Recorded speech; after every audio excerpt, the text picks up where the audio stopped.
لیکن آپ مجھے یہ بتائیں نا کہ نومبر میں لاہور میں کتنے لاہور نکلے، یہ جو سینٹرل پنجاب ہے اس میں کتنے لوگ نکلے. تو پاپولر ہونا اور بات ہوتی ہے، لوگوں کو گھروں سے باہر نکالنا اور بات ہوتی ہے. تو نہ ان کا کوئی آرگنائزیشنل سیٹ اپ ہے، ٹھیک ہے، نہ ان کے کوئی نیچے تک کوئی پارٹی کی جڑیں ہیں. تو لوگ باہر نکالنے کے لیے آرگنائزیشن چاہیے ہوتی ہے، پورا ایک نیٹ ورک چاہیے ہوتا ہے، وہ موجود ہی نہیں ہے. ٹھیک، تو سر پھر یہ پازیٹیوٹی پی ٹی آئی کہاں سے ڈرائیو کر رہی ہے؟ کیونکہ اسٹرکچرل ہم نے دیکھا ہے کہ اسٹرکچرل چینجز بھی کافی آئی ہیں. اب وہ ہارڈ لائنر لینے کی بھی بات کر رہے ہیں، اور پی ٹی آئی بڑی پر امید بھی ہے کہ 8 فروری کو ہزاروں لوگ سڑکوں پر نکالے جائیں گے کیونکہ حکومت کو ٹف ٹائم دیں گے. سو یہ کہاں سے پھر پازیٹیوٹی ڈرائیو کر رہے ہیں، جبکہ ماضی میں ہم نے دیکھا ہے کہ جتنے بھی پروٹیسٹ ہوئے ہیں وہ ناکام ہی ہوئے ہیں. میری طرح آپٹمسٹ ہیں. اچھا سر، حقیقت پسندی میں اور خوش فہمی میں، خوش خیالی میں بھی تو تھوڑا بہت فرق ہونا چاہیے نا، گراؤنڈ ریالٹیز. نہیں، وہ پھر حقیقت پسندی میں تو جس نتیجے پہ آپ پہنچی ہیں وہ پہنچنا پڑے گا. ٹھیک، تحریک انصاف نے ایک بار پھر مولانا فضل الرحمان کو سیاسی امام مان لیا ہے. اپوزیشن جماعتیں اکٹھی ہو کر عمران خان کی رہائی کا مطالبہ بھی کر رہی ہیں. مولانا کی تحریک انصاف کے ساتھ اتحاد سے حکومت کو پریشانی میں کوئی اضافہ ہوگا، اور آپ کوئی دیکھ رہے ہیں آگے کوئی اپوزیشن کا گریٹر الائنس؟ جی نہیں، الائنس تو اچھا ہوتا ہے، ملک کے لیے بھی اچھا ہوتا ہے تاکہ بیلنس کا برقرار رہے، حکومت بھی اتنا منہ زور گھوڑا نہ بنے، اور ظاہر ہے اپوزیشن بھی اکٹھی ہونی چاہیے. لیکن مجھے ان کے کراس پرپزز ہیں. دیکھیں، اصل تو کے پی میں لڑائی مولانا فضل الرحمان اور تحریک انصاف کی ہے. اس وہاں تو کوئی تیسری پارٹی ہے ہی نہیں، تو نہ نون ہے نہ کچھ اور ہے. تو پہلے تو یہ آپس میں یہ طے کر لینا کہ اگلے الیکشن میں کیا یہ اکٹھے الیکشن لڑیں گے یا الیکشن میں آپس کے آمنے سامنے ہوں گے. تو پھر یہ کہہ رہے ہیں جی 8 فروری کے الیکشن میں دھاندلی ہوئی ہے. تو کے پی میں بھی دھاندلی ہوئی ہے کیا؟ اور اگر دھاندلی ہوئی ہے تو اس سے فائدہ کس نے اٹھایا اور اسے نقصان کس نے ہوا ہے؟ تو یہ آپس میں ہی لڑے ہیں نا الیکشن. جی، تو یہ پہلے طے کر لیں، پھر اگلی دھاندلی کی بات. لیکن سر جو مشترکہ اعلامیہ آیا تھا اس میں تو بلکہ پورا جو ڈیمانڈ کی گئی ہے وہ تو یہ موجودہ حکومت کے مستعفی ہونے کی ڈیمانڈ کی گئی ہے. ہاں، تو پہلے خود تو مستعفی ہو لیں حکومت سے، اپنا اسمبلیوں میں خود تو بیٹھے ہیں. جب خود مستعفی ہوں گے پھر سنجیدہ بات ہوگی نا. ٹھیک ہے، آپ نے آج انکشافات سے بھرپور ایک کالم بھی لکھا ہے جس میں آپ نے فیڈرل کورٹ کے قیام کا ذکر کیا ہے. 26ویں آئینی ترمیم میں عدلیہ کے حوالے سے جو ترامیم کی گئی ہیں اس کے بعد بھی فیڈرل کورٹ کی کوئی کسر باقی رہ جاتی ہے؟ جی، چارٹر آف ڈیموکریسی میں تو فیڈرل کورٹ کا ہی ذکر تھا، تو شاید یہ فیڈرل کورٹ کی طرف ہی معاملہ جائے گا. ٹھیک، تو نئے فیڈرل کورٹ کے لیے تو پھر حکومت کو پھر آئین میں ترمیم کرنی پڑے گی اور اس کے لیے پھر 2/3 اکثریت چاہیے ہوگی. آپ کو لگتا ہے مولانا فضل الرحمان ایک بار پھر حکومت کے ساتھ کھڑے ہوں گے؟ حالانکہ پہلے مدارس بل اور پیکا ایکٹ کے حوالے سے ان کے ساتھ حکومت آلریڈی ہینڈ کر چکی ہوئی ہے. یہ تو حکومت جانے نا کیسے کرے گی. میں نے تو جو وہ پلاننگ کر رہے ہیں میں نے تو اس کا بتایا، کر سکے گی نہیں کر سکے گی یہ نہیں مجھے پتا. میں نے تو وہ جو ہوتا ہے نا میسنجر، وہ میں تو میسنجر ہوں. Don't shoot the messenger. نہیں سر، وی جسٹ وانٹ کہ آپ نے ایک میسج تو دے دیا سر، اس کے بعد آپ ایک بہت بڑے تجزیہ کار بھی ہیں، تو آپ کا انالیسس بھی چاہیے اس میں کہ آپ کو لگتا ہے یہ پاسبل ہو سکتا ہے. نہیں، مجھے باتیں واقعی نہیں پتا کہ ابھی کیا ہوگا، کیا کر سکیں گے نہیں کر سکیں گے. میں تو ان کا ارادہ بتایا. ٹھیک ہے، یہ پلاننگ مقتدرہ کر رہی ہے یا حکومت کر رہی ہے؟ دونوں میرا خیال شامل ہے. اچھا، یہ ٹرمپ ٹاور کا کیا ماجرا ہے سر؟ اسلام آباد میں واقعی کوئی ٹرمپ ٹاور بننے جا رہا ہے اور امریکی کانگریس کے اراکین بھی میرا خیال ہے پیشکش کی گئی ہے، دورہ کرنے والے پیشکش کی گئی ہے، ان کو جگہ کی پیشکش کی گئی ہے. اچھا، رچرڈ گرنیل نے عمران خان کی رہائی کے بارے میں متعدد ٹویٹس کیے اور عام تاثر یہ ہے کہ تحریک انصاف کی امریکہ میں کافی مضبوط ہے. آپ کو لگتا ہے وزیر داخلہ محسن نقوی صاحب کی چند دن کی لابنگ تحریک انصاف کی سالوں کی لابنگ پر بھاری پڑے گی؟ نہیں، ظاہر ہے کشمکش ہوگی، کہیں جو ہے حکومت جیتے گی، کہیں پی ٹی آئی جیتے گی. یہ تو خیال نہیں ہے کہ ٹرمپ کو انہوں نے کوئی حکومت نے خرید ہی لیا ہے یا پی ٹی آئی نے خرید لیا ہے. تو وہ کبھی ان کو خوش کریں گے، کبھی ان کو خوش کریں گے. تو آپ کو لگتا ہے کہ وہاں سے کوئی ایسا بیان نہیں آنے والا ہے عمران خان کے حق میں جس کی پی ٹی آئی امید لگا کے بیٹھی ہے؟ حکومت کو یہ لگتا ہے. مجھے تو دیکھو، مجھے تو ہے کہ ہو سکتا ہے آ جائے. حکومت مطمئن ہے کہ نہیں آئے گا. اچھا، ملک ریاض کے بارے میں حکومتی وزراء نے بھی بیان دیے کہ ان کی حوالگی کے لیے کوششیں ہوں گی. آپ نے بھی اس بات کی تصدیق کر دی، لیکن حالات یہاں تک آئیں گے کہ ملک ریاض کو گرفتار کر کے پاکستان لایا جائے، یا پھر اس سے پہلے ہی معاملات حل ہو جائیں گے؟ میرا خیال ہے پہلے ہی ٹھنڈے ہو جائیں گے. ٹھیک ہے سر، آپ کے مطابق تو وزیر اعظم شہباز شریف مقتدرہ کے لیے قابل قبول سے بڑھ کر اس وقت پسندیدگی کے درجے پر فائز ہو چکے ہیں، لیکن کیا یہ پسندیدگی اگلے 4 سال بھی برقرار رہے گی اور یہی کمپنی چلے گی، یا پھر کوئی اور پسندیدہ بن سکتا ہے؟ دیکھیں شجیہ، یہ جو محبت ہوتی ہے نا یا پسندیدگی، یہ بدل بھی جاتی ہوتی ہے. ٹھیک ہے نا، کوئی اور پسند آ جاتا ہے تو پھر لوگ بدل جاتے ہیں. کیا کریں؟ تو سر مطلب کوئی بھی پسند آ سکتا ہے؟ ہاں، فی الحال تو وہی پسندیدہ ترین ہے. اچھا ٹھیک. نون لیگ فی کی الحال اچھا، نون لیگ کی حکومت پیکا آرڈیننس کو سیاہ کہتی تھی، لیکن جب اقتدار میں آئے تو پیکا ایکٹ لے آئے. آپ نے بھی اس کے خلاف آواز اٹھائی. ہر حکومت اپنے دور اقتدار میں لوگوں کی زبان بندی کیوں کرتی ہے، اور کیا واقعی اس طرح کے قوانین سے لوگ خاموش ہو جائیں گے؟ بالکل نہیں ہوں گے. بالکل غلط کر رہے ہیں. بالکل میں کنڈیم کرتا ہوں. سر آپ کو لگتا ہے کہ کوئی وہاں عدالتوں سے کوئی سنوائی ملے گی، کوئی انصاف مل سکتا ہے؟ کس کو؟ سر اس صحافیوں کو پیکا ایکٹ کے حوالے سے. کہاں ہمارے یہاں نہ کبھی سیاستدانوں کو انصاف ملا، نہ صحافیوں کو ملا. یہی تو مسئلہ ہے کہ اگر انصاف ملتا ہوتا تو اب تک پاکستان کے حالات نہ بہتر ہو جاتے. کوئی توقع نہیں ہے. سر پیپلز پارٹی تو ہر دور میں جمہوریت اور آزادی اظہار رائے کی سب سے بڑی ترجمان بنتی تھی، لیکن پیکا ایکٹ پر انہوں نے بھی کوئی آواز نہیں اٹھائی. کیا پیپلز پارٹی بھی اپنی لیگیسی بھول چکی ہے؟ بہرحال اس معاملے میں تو انہوں نے غلط کیا ہے 100%. سر آپ کا صحافت سے کوئی تقریباً 4 دہائیوں کا سے تعلق ہے. آپ نے مارشل لاء کا دور بھی دیکھا. اگر میں آپ سے پوچھوں کہ ہم بطور قوم اور ملک صحیح ڈائریکشن میں جا رہے ہیں، یا پھر ہم نے اپنی ماضی کی غلطیوں سے کچھ نہیں سیکھا؟ دیکھیں، کسی بھی ملک کا راستہ اس ملک کے لوگ ہی متعین کرتے ہیں، اور وہ راستہ متعین ہو چکا ہے جب آپ نے ایک متفقہ آئین جو ہے اس کو پاس کر لیا اور اس کو سب مانتے ہیں.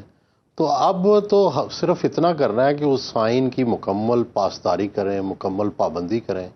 تو جو حکومت اگر پاکستان کا کوئی سب سے بڑا مسئلہ ہے تو وہ یہی ہے کہ آئین کی پاسداری نہیں ہو رہی. آئین کی پاسداری ہو جائے تو باقی اختیارات کو نچلی سطح تک منتقل کریں، سب ٹھیک ہو جائے گا. سر آپ کو کیا لگتا ہے ماضی کے، اگر میں کہوں کہ ماضی میں بھی جو آپ نے دیکھا جو اب ہو رہا ہے، آپ کو لگتا ہے یعنی کہ ماضی میں بھی ایسے ہی ہوتا رہا ہے یا اب یہ ورس ہے؟ نہیں، ماضی میں بھی ایسا ہی ہوتا رہا ہے. بس یہ تو ابھی تو ہم نے تو مارشل لاء بھی دیکھے ہیں. جی. آپ کو اندازہ نہیں کہ مارشل لاء جو ہوتا ہے وہ کتنا برا ہوتا ہے. تو یہ تو ابھی تو ہم اللہ کا شکر ہے کہ اس طرف نہیں گئے. تو کیونکہ عدالتیں بہرحال پہ تھوڑا بہت کام تو کرتی ہیں نا. اسی طرح سویلین فوج کی آپ حوالے ہوں اور فوج کے حوالے ہوں، اس میں بڑا فرق ہے. اسی طرح صحافت کی آزادی مارشل لاء دور میں اور ہوتی ہے اور سویلین دور میں اور ہوتی ہے. ایک نفسیاتی ہی فرق پڑ جاتا ہے. تو اس لیے ابھی تو ہم نے جو سیاہ راتیں دیکھی ہیں، ٹھیک ہے اب بھی کچھ لوگوں کے لیے تو بہت بری ہے، لیکن جو اس سے بھی بہت برے حالات جو ہیں وہ ہم دیکھ چکے ہیں. سر میں تو بچپن سے سن رہی ہوں ملک نازک دور سے گزر رہا ہے. یہ نازک دور کب ختم ہوگا؟ اور ابھی بھی یہی سن رہے ہیں. یہ جب لوگ صرف نعرے مارنے کی بجائے واقعی کوئی تبدیلی لے کے آئیں گے. لیکن سر لوگ تو پھر جو انہوں نے اپنا ایک قانونی آئینی حق استعمال کیا تھا 8 فروری کو ووٹ دیا, لوگ نکلے, پھر کیا اس سے کیا کچھ چینج آئی, کچھ تبدیل ہوا؟ نہیں وہ دیکھیں نا, سوال یہ ہے نا کہ اس ملک میں حقیقتیں ہیں کچھ. ووٹ بھی ایک حقیقت ہے اور اسٹیبلشمنٹ بھی ایک حقیقت ہے. میں بہت برا بنا جب میں نے یہ کہا کہ قبولیت بھی مقبولیت کے ساتھ ساتھ ضروری ہے جی. لیکن انجام کیا ہوا کہ قبولیت جو تھی وہ پھر آڑے آ گئی. ٹھیک ہے, تو وہ 8 فروری نہیں ہو سکا. پھر اگلا اسٹیج ہوتی ہے کہ اگر مقبولیت کی نہ مانی جائے تو وہ کیا کرے. وہ بھی آپ نے 9 مئی کو دیکھ لیا کہ نہیں کر سکے, جو کرنے کی کوشش کی وہ ناکام ہو گئی. تو پھر جب ناکام ہو گئی تو پھر یا تو آپ انقلاب لے آئیں یا پھر اسٹیٹس کو میں چلے جائیں. تو اسٹیٹس کو میں چلے جا رہے ہیں. لیکن سر عمران خان بھی ایک حقیقت ہے, آپ اس کو مائنس تو نہیں کر سکتے سسٹم سے, تو پھر کس طرح سے چلے گا؟ بالکل نہیں. جی, تو پھر یہ کیسے, آپ کیا دیکھ رہے ہیں, پھر یہ کس طرح ایسے چلتے رہیں گے معاملات؟ دیکھو آپ, کیونکہ آپ ان کو بھی جانتے ہیں کہ آپ وہ ڈیل لے لیں گے, اس چیز پہ راضی ہو جائیں گے کہ وہ خاموش ہو کے بیٹھ جائیں. اور جو یہاں ہو رہا ہے, جس طرح سے عدلیہ کو کنٹرول کیا جا رہا ہے, جس طرح سے میڈیا کو کیا جا رہا ہے, یہ بھی پیچھے ہٹنے کو تو تیار نہیں ہے. تو پھر سر اسی طرح سے چلے گا؟ ہاں, بدقسمتی یہی سمجھ لو کہ فیض صاحب سے کسی نے پوچھا تھا کہ بھائی یہ ہو جائے گا, یہ ہو جائے گا. انہوں نے کہا مجھے ڈر ہے کہ یہ اسی طرح سے چلے گا. تو مجھے بھی فیض احمد فیض کی بات ہی لگتی ہے, فی الحال اسی طرح سے ہی چلے گا. سر آپ اتنے آپٹیمسٹک ہو کہ مجھے لگ رہا ہے کہ آپ آپٹیمسٹک سے اب پیسمسٹک ہو گئے ہیں, آپ بھی اب مایوس ہی ہو رہے ہیں. نہیں, میں تو کوئی انقلاب کا حامی نہیں ہوں. ٹھیک ہے, مجھے تو تاریخی طور پہ پتہ ہے کہ انقلاب اتنی آسانی سے نہیں آتا. تو میں تو سمجھتا ہوں کہ اسٹیٹس کو میں بھی اگر 5% 10% بہتری آتی رہے تو وہ بھی بہت خوش نما ہے. تو وہ اس لیے میں تو یہ سمجھتا ہی نہیں کہ کل تلپٹ ہو جائیں گے حالات. نہ اس کی میں نے کبھی توقع کی ہے, نہ کچھ سوچا ہے. بس بہتری آتی رہے تھوڑی تھوڑی پاکستان میں, تو بس کافی ہے. ٹھیک, بہت شکریہ سینئر تجزیہ کار سہیل رائے صاحب موجود تھے. ناظرین وقت چھوٹی سی بریک کا, دیکھتے رہیے sun round up. Welcome back to sun round up. ناظرین, ڈونلڈ ٹرمپ کے غزہ پر قبضے کے بیان کی پوری دنیا میں شدید مذمت کی جا رہی ہے. ایران نے اس بیان پر رد عمل دیتے ہوئے کہا ہے کہ ایران غزہ سے فلسطینیوں کی کسی بھی طرح کی بے دخلی کو مسترد کرتا ہے. چین نے غزہ کی پٹی سے فلسطینیوں کی جبری انخلاء کی مخالفت کرتے ہوئے کہا ہے کہ غزہ جنگ کے بعد حکمرانی کا بنیادی اصول فلسطین پر فلسطینیوں کی حکمرانی ہے. یورپی ممالک اور روس کی طرف سے بھی ٹرمپ کے بیان کی مذمت کی گئی ہے. جرمن وزیر خارجہ نے کہا ہے کہ مغربی کنارے اور مشرقی بیت المقدس کی طرح غزہ بھی فلسطینیوں کا ہے. فلسطینیوں کو ایک طرف کر کے کوئی حل ممکن نہیں ہے. دوسری طرف بنگلہ دیش میں بھی گزشتہ 24 گھنٹے کے دوران حالات مزید کشیدہ ہو گئے ہیں. شیخ حسینہ واجد نے اپنے حامیوں سے خطاب کرنا تھا, لیکن خطاب شروع ہوتے ہی مظاہرین نے شیخ حسینہ واجد کے آبائی گھر کو پہلے آگ لگائی اور اس کے بعد کرین سے گھر گرا دیا گیا. یہ وہی گھر ہے جہاں 1975 میں شیخ مجیب کو قتل کر دیا گیا تھا اور بعد میں ان کی صاحبزادی شیخ حسینہ واجد نے اسے میوزیم میں تبدیل کر دیا تھا. شیخ حسینہ واجد کے خلاف بنگلہ دیش میں کارروائی بھی شروع ہو چکی ہے اور بنگلہ دیشی حکومت نے بھارت سے ان کی حوالگی کا مطالبہ بھی کیا ہے. بنگلہ دیش میں حالات کس طرف جائیں گے؟ بھارت شیخ حسینہ واجد کو بنگلہ دیش کے حوالے کرے گا. شیخ حسینہ واجد کی جماعت عوامی لیگ پر بنگلہ دیش میں پابندی لگے گی. اس ساری صورتحال پر بات کرتے ہیں. اس کے ساتھ ہی صدر آصف علی زرداری بھی آج کل چائنا کے دورے پر ہیں. چائنا کے صدر اور چینی وزیر اعظم سے بھی وہ ملاقات کر چکے ہیں. یہ ملاقات پاکستان اور خطے کی سیاست کے لیے کتنی اہم ثابت ہوگی, اس پر بھی ہم آج بات کریں گے. ہمارے ساتھ موجود ہے سابق وزیر خارجہ اور ماہر بین الاقوامی امور خورشید محمود قصوری صاحب. سر آپ کے وقت کا بہت شکریہ. سر, صدر آصف علی زرداری, وزیر داخلہ محسن نقوی اور اسحاق ڈار صاحب چین کے دورے پر ہیں. چینی صدر اور چینی وزیر اعظم سے اہم ملاقاتیں بھی ہوئی ہیں. اس وقت جب دنیا میں بڑی سیاسی تبدیلیاں ہو رہی ہیں, ڈونلڈ ٹرمپ صدر بن گئے ہیں, دونوں ممالک کے لیے یہ دورہ کتنا اہم ثابت ہوگا؟ نہیں دیکھیے, چین کی تو جتنی ہائی لیول وزٹس ہیں, چاہے وہاں سے یہاں ہو یا یہاں سے وہاں ہوں, یہ تو بہت اہم ہوتی ہیں. کیونکہ ہائی لیول وزٹس کے اوپر ایک خاص پہلے ایجنڈا تیار تو ہوتا ہی ہے, لیکن اس کی تیاری بہت کی جاتی ہے. اس کو ہائی آفیشلز لیول پہ, پھر فارن منسٹری کی لیول پہ, جب پرائم منسٹر یا پریزیڈنٹ جاتے ہیں تو اس کی بہت تیاری کی جاتی ہے.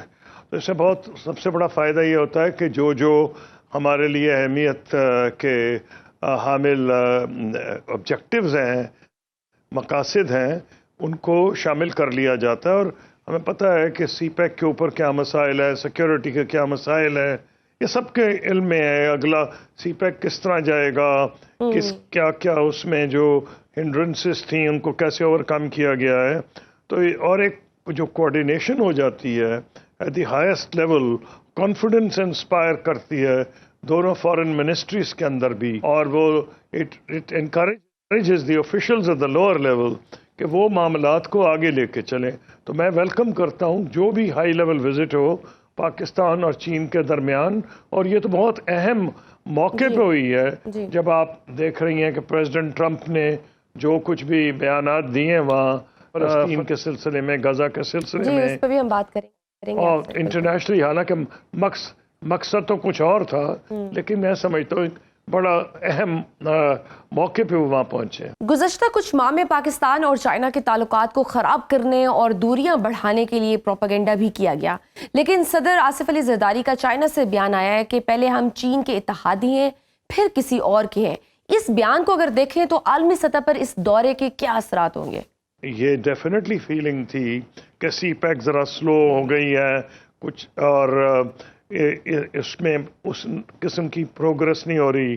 وجہ بھی نظر آ رہی تھی، سیکورٹی کے مسائل تو لازمی ہر ایک کو نظر آ رہے تھے. یہ کوئی بہانہ تو نہیں چینی کر رہے تھے، سیکورٹی کے معاملات ہیں، بندے ان کے مارے جا رہے ہیں. ایک ہی جگہ پہ 2 دفعہ حملہ ہو گیا ہے 3-4 مہینے میں. تو چینی اس لحاظ سے حق بجانب تھے. تو مجھے امید یہ ہے کہ کیونکہ ساتھ انٹیریئر منسٹر بھی گئے ہیں تو انہوں نے ڈیفینیٹلی خبریں بھی آ رہی تھی، بریف کیا ہوگا پریزیڈنٹ آف چائنا کو کہ ان کے بڑے ٹاپ پرائرٹی ہے کہ پاکستان میں اگر انہوں نے کام کرنا ہے سیکیورٹی کیا ہوگی. جہاں تک چائنا پاکستان کے تعلقات کا معاملہ ہے تو میں نے ایک ڈیلیگیشن لیڈ کیا تھا.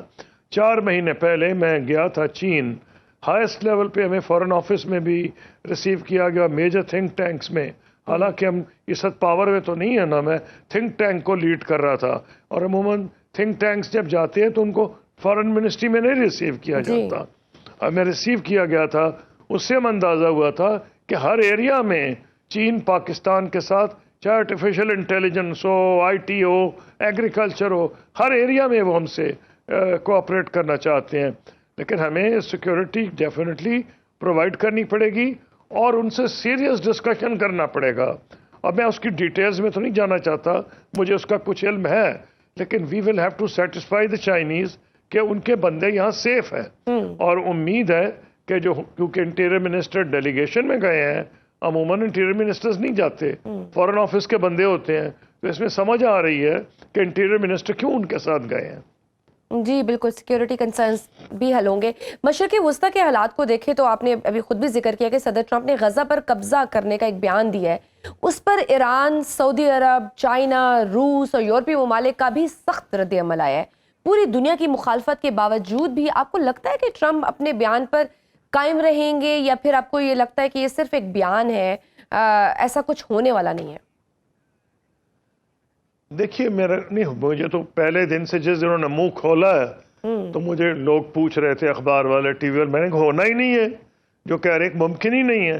جو بندے 15 مہینے سے جس قسم کا ظلم انہوں نے سہا ہے، کوئی 50-60 ہزار بندے ان کے شہید ہو گئے، بھی ملبے کے نیچے بھی پڑے ہوئے ہیں، کوئی 1.25 لاکھ بندہ ان کا زخمی ہو چکا ہے. تو یہ سمجھنا کہ وہ خالی کر دیں گے، اور اگر وہ نہ خالی کریں تو کیا ہوگا؟ کیا امریکہ فوجیں بھیجے گا؟ فوج بھیجے گا تو امریکہ میں سب سے زیادہ ریزسٹنس ہے باڈی بیگز، کہ وہاں سے باڈی بیگز امریکن سولجرز کے نہ آئے. ویتنام سے اس لیے نکلے، افغانستان سے اس لیے نکلے، عراق سے اس لیے نکلے، اور انہوں نے فیصلہ کیا بھئی بہت ہو گئی، اب ہم خود نہیں اپنے فوجی بھیجیں گے، جس نے لڑنا ہے تو کوئی اور جا کے ہمارے سپورٹرز، ہمارے ایلائز اس علاقے میں لڑ لیں. یہ جو چیز ہے، اس میں تو جنہوں نے ان کا مقابلہ کیا ہے اتنی دیر، اور وہ اسرائیل پوری طرح سے واقف ہے ان کے ساتھ، ان کے ٹیکٹکس کے ساتھ، امریکہ وہاں کیا فوجی آگے کیا کر لیں گے؟ کیا امریکہ کی پبلک ناراض ہوگی، مان جائے گی کہ ان کے فوجی وہاں جائیں؟ اور ایک تو پبلک ریلیشنز ڈیزاسٹر ہوگا کہ وہ اسرائیل نے ملبہ بنا دیا اور یہ ملبہ ہٹانے پہنچ گئے، اور وہ ساتھ کھڑے ہوئے مسکرا رہے تھے. یعنی دنیا کو مانے گی ہی نہیں. یعنی یہ کوئی ایسا سلوشن تو ان کے وہم و گمان میں بھی نہیں ہوگا. یہ جو وہاں بیچارے فلسطینی غازہ کے سٹیزن شہید ہو رہے تھے، کہ ایسا کو بیان دے بھی سکتا ہے. بہرحال جو بھی ان کا تھا مقصد، مڈل ایسٹ مسلم ملٹری کو چھوڑے نا. میں تو کہہ رہا ہوں یورپینز نے بھی اس کو ریجیکٹ کر دیا. یہ اتنا امپریکٹیکل ہے. یہ کوئی ریئل اسٹیٹ ڈیولپمنٹ تو نہیں ہے نا کہ جی آپ آئے اور اس میں ہوٹل بنا دیں، گولف کورسز بنا دیں، اور وہ لوگوں کا گھر ہے. سر، صدر ٹرمپ نے ایران کو تباہ کرنے کی دھمکی دیا. وہ کہہ رہے ہیں کہ ہم ایران کی تیل کی برآمدات بھی صفر کر دیں گے. ایران کے جوہری پروگرام پر مزید پابندیاں بھی لگائی جا سکتی ہیں. تو ٹرمپ کا دور ایران کے حوالے سے مزید سخت ثابت ہوگا؟ نہیں، ابھی سر دست تو ایسے نہیں لگ رہا. سر دست تو یہ لگ رہا ہے کہ وہ ایران کی طرف کوشش کر رہے ہیں کوئی ڈائلاگ اگر ہو جائے. حیرت انگیز بات، اور یا ستم ظریفی، انہوں نے ہی تو ختم کیا تھا ایران کے ساتھ جو معاہدہ ہوا تھا P5+ جرمنی کا. اور وہ معاہدہ ایسا تھا کہ ویسٹ کے مفاد میں تھا، امریکہ کے مفاد میں بھی تھا. ایران کے مفاد میں تو تھا ہی، تبھی وہ مانے تھے کیونکہ وہ چاہتے تھے ان سے ان پہ جو لگ گئی ہیں سینکشنز وہ اٹھ جائیں. لیکن وہ اس لیے مفاد میں تھا کہ وہ چاہتے ہیں کہ ایران نیوکلیئر ویپنز نہ بنائے، جوہری ہتھیار نہ بنائے. تو اس میں جب ایگریمنٹ ہوا ہے تو اندازہ یہ تھا کہ 1.5 سال ابھی تھا ایران کے اسٹیج پہ پہنچنے میں کہ نیوکلیئر ویپنز بنا سکتا ہے. اب جہاں تک جوہری ایندھن کا تعلق ہے، میرا تو خیال ہے وہ 1.5 مہینے میں اگر فیصلہ کر لیں تو وہ بنا سکیں گے، 2 مہینے بنا سکیں گے. تو اس وقت تو امریکہ کو زیادہ سوٹ کر رہا تھا، ابھی بھی سوٹ کر رہا ہے. اگر یہ چاہتے ہیں کہ ایران ایٹامک ویپنز نہ بنائے اور عدم پھیلاؤ رہے اور پھیلاؤ نہ ہو ایٹامک ویپنز کا، تو امریکہ کے اپنے بھی مفاد میں ہے، ایران کے تو مفاد میں ہے کہ وہ سمجھتے ہیں سینکشنز اٹھے تاکہ وہ جو غربت ہے اس کا مقابلہ کر سکیں، ایران میں کوئی سکون آئے، امن آئے. لیکن جو ابھی کلیئرٹی سے نہیں کہا جا سکتا کہ وہ وہاں ان کے ساتھ یہ کیا نیگوشیشنز کے لیے اس قسم کے بیان دے رہے ہیں، کیونکہ ابھی تو ایسے لگ رہا ہے کہ وہ چاہتے ہیں، کچھ اشارے مل رہے ہیں کہ ایران سے شاید دوبارہ ویپنز کے اوپر بات چیت ہو سکے. تو ایران آپ کو لگتا ہے کہ کمپرومائز کرے گا اس چیز پہ، جوہری بالکل اس کی جو جوہری پروگرام پہ وہ کیا کمپرومائز کرے گا؟ نہیں، کمپرومائز تو نہیں کرے گا، لیکن اس میں انسپیکشن لازمی ہوگی. انٹرنیشنل اٹامک انرجی ایجنسی کی انسپیکشن لازمی ہوگی. کسی کے ورڈ پہ نہیں ڈیپینڈ کرتا. یہاں انٹروزیو انسپیکشن ہوگی. ایران تبھی مانے گا اگر وہ سمجھتا ہے کہ اس کے قومی مفاد میں ہے کہ وہ یہ اگریمنٹ کر لے، نالج ایکوائر کر رہا ہے، اور اس نے بہت سا ایندھن بنا لیا ہے، انرچڈ یورینیم اس کے پاس ہے. تو اس لیے میں یہ سمجھتا ہوں کہ اس وقت اگر ہو جائے تو خطے کے امن کے حق میں ہوگا، لیکن پریزیڈنٹ ٹرمپ کے سے کو بعید نہیں کہ وہ کیا کچھ کر گزریں گے. ناظرین، وقت چھوٹی سی بریک کا، دیکھتے رہیے snow round up. Welcome back to snow round up. گزشتہ چند گھنٹوں میں آپ دیکھیں تو ڈھاکہ سمیت ملک کے مختلف حصوں میں عوامی لیگ کے وزراء اور کارکنان کی رہائش گاہ پر حملے بھی ہوئے. پھر ان کے جو سابق وزیر اعظم شیخ حسینہ واجد کے آبائی گھر کو پہلے آگ لگائی گئی، پھر کرین سے گرا دیا گیا. تو آپ کو کیا لگ رہا ہے کہ ان حالات میں عوامی لیگ کیا قصہ پارینہ ہوتی ہوئی نظر آ رہی ہے؟ دیکھیے، بات یہ ہے کہ شروع تو اس لیے ہوا تھا کہ حسینہ واجد صاحبہ نے شاید فیصلہ کیا تھا کہ وہ بنگلہ دیش کے عوام کو ایڈریس کریں گی آن لائن. اس کا ریئیکشن یہ ہوا ہے کیونکہ ایک طرف تو بنگلہ دیش کی جو حکومت ہے وہ تو ڈیمانڈ کر رہی ہے انڈیا سے کہ ان کو ہینڈ اوور کیا جائے فار وار کرائمز ٹرائیبیونل میں. کجا یہ کہ وار کرائم ٹرائیبیونل میں جائیں، وہ تقریر کرنے کا سوچ رہی تھیں. مجھے نہیں پتا انہوں نے تقریر کی ہے یا نہیں. تو یہ ریاکشن اس کے خلاف ہے کہ ایک بہت انہوں نے بھاری بس تقریر طبقہ ہے شروع کی تھی بنگلہ لیکن دیش پھر میں. درمیان میں حملے ہو گئے تو پھر ختم کر دی انہوں نے. جی ہاں ایسی بات ہے. جی جی بہر صورت یہ حالات ایسے ہیں کہ آپ دیکھیں نا جس قسم کی زبان مسلمانوں کے خلاف استعمال کی گئی ہندوستان میں بی جے پی نے صرف الیکشن جیتنے کے لیے، پاکستان میں بھی ہم پاکستان کے خلاف، مسلمانوں کے خلاف، چاہے بھارت کے مسلمانوں اور بنگلہ دیشیوں کو دیمک کہا گیا ہے. جی. ان کی بے عزتی کی گئی ہے قومی طور پہ، اسی لیے تو وہاں یہ ریئیکشن ہوا ہے. تو اب اس لیے یہ جو انہوں نے جی. اور طلبہ تحریک کے رہنما حسنات عبداللہ نے کل یہ بھی کہا ہے کہ آج بنگلہ دیش فسطائیت کی زیارت گاہ سے آزاد ہو جائے گا. اس کے ساتھ ہی شیخ حسینہ کی سیاسی جماعت عوامی لیگ پر بھی پابندی کا مطالبہ کیا جا رہا ہے. حالات جس نہج پر پہنچ چکے ہیں، آپ کو لگتا ہے عوامی لیگ پر پابندی لگے گی؟ یہ تو میں ابھی نہیں کہہ سکتا، شاید لگ جائے، لیکن یہ بھی ممکن ہے کہ وہ پابندی نہ بھی لگے اور الیکشن نہ لڑ سکیں، کیونکہ جس قسم کا ماحول پیدا ہو گیا ہے، آگے لگ رہی ہیں یہ وہ، تو یہ مجھے لگ نہیں رہا کہ عوامی کے لیگ کے لیے یہ الیکشن کو موافق ثابت ہوں گے، کہ شاید الیکشن میں وہ حصہ لینا ان کے لیے بڑا مشکل ہو جائے گا. ٹھیک. بنگلہ دیش میں انٹرنیشنل کرائم ٹریبیونل سے شیخ حسینہ اور ان کے متعلقین کے وارنٹ گرفتاری بھی جاری ہو چکے ہیں. بنگلہ دیش حسینہ واجد کی حوالگی کے لیے بھی باقاعدہ بھارت سے درخواست کر چکا ہے. ان کی حوالگی ممکن ہوگی یا بھارت اپنا اثاثہ بچا کر ہی رکھے گا؟ نہیں، مجھے مشکل نظر آ رہا ہے کہ وہ ہینڈ اوور کریں گے. اچھا. اس طرح آپ نے کہا ان کا اثاثہ ہے، وہ ان کو آسانی سے نہیں چھوڑیں گے. ان کی یہ امید ہے کسی سٹیج پہ، آج نہیں تو 4-5 سال کے بعد شاید وہ اس پوزیشن میں آ جائیں کہ ان کو وہ دوبارہ وہاں بلوا لیں. اور تو اس سے زیادہ میں کچھ نہیں کہہ سکتا. اس لیے لیکن اس وقت تو پریڈکٹ کرنا آسان لگ رہا ہے کہ جو اب الیکشن آ رہے ہیں جی، اس میں وہ موافق حالات نہیں ہیں عوامی لیگ کے لیے الیکشن لڑنے میں، ٹھیک. بھارت اور چاہے بین بنگلہ ہو یا نہ ہو. ٹھیک ہے. بھارت اور بنگلہ دیش کے درمیان سرحدی تنازع بھی طول پکڑ رہا ہے. گزشتہ ماہ بنگلہ دیشی فورسز نے دعویٰ کیا کہ دریائے کوٹلیا کے کنارے 5 مربع کلومیٹر کا علاقہ قبضے میں لے لیا گیا ہے. آنے والے دنوں میں بھارت اور بنگلہ دیش کے تعلقات مزید کشیدہ ہو سکتے ہیں. جی ہاں، ہو سکتے ہیں، خاص طور پر اگر فیصلہ ہی کر لیا ہندوستان نے کہ وہ نئی شیخ حسینہ کو ہینڈ اوور کرے گی، اور ایسے لگا کہ بھارت کی حکومت کوشش کر رہی ہے کہ وہ دوبارہ اقتدار میں آ جائیں، جی، تو پھر یہ ممکنات میں سے ہے کہ معاملات بگڑ جائیں. ٹھیک. سر، بنگلہ دیش کی اعلیٰ عسکری قیادت نے دہائیوں بعد پاکستان کا دورہ کیا. پاکستانی تجارتی وفد نے بھی 3 دہائیوں بعد بنگلہ دیش کا دورہ کیا. شہباز شریف کی بھی بنگلہ دیش کے چیف ایڈوائزر ڈاکٹر یونس سے ملاقات ہوئی. اسحاق ڈار اسی ماہ بنگلہ دیش کا دورہ بھی کریں گے. پاکستان اور بنگلہ دیش میں فضائی سروس بھی بحال ہونے جا رہی ہے. قربتیں بڑھنے میں وقت تو لگا ہے، لیکن یہ تبدیلیاں دونوں ممالک کے لیے آپ کو کیا لگتا ہے کتنی پازیٹیو ثابت ہوں گی؟ نہیں، اس میں تو کوئی ڈاؤٹ ہی نہیں. دیکھیں، کچھ ہونا ہو، ایک بات تو کلیئر ہے نا کہ بہت بڑی منڈی ہے. جی، پاکستان کی آبادی دیکھ لیں اور بنگلہ دیش کی، تو میرا خیال ہے کہ تقریباً ½ بلین یا 450 ارب آبادی تو ہے گیا. 28 کروڑ ہماری ہے، جی، اور 180 کروڑ شاید ان کی ہے، تو 4.25 کروڑ تو آبادی ہے. ½ ارب سمجھ لیجئے.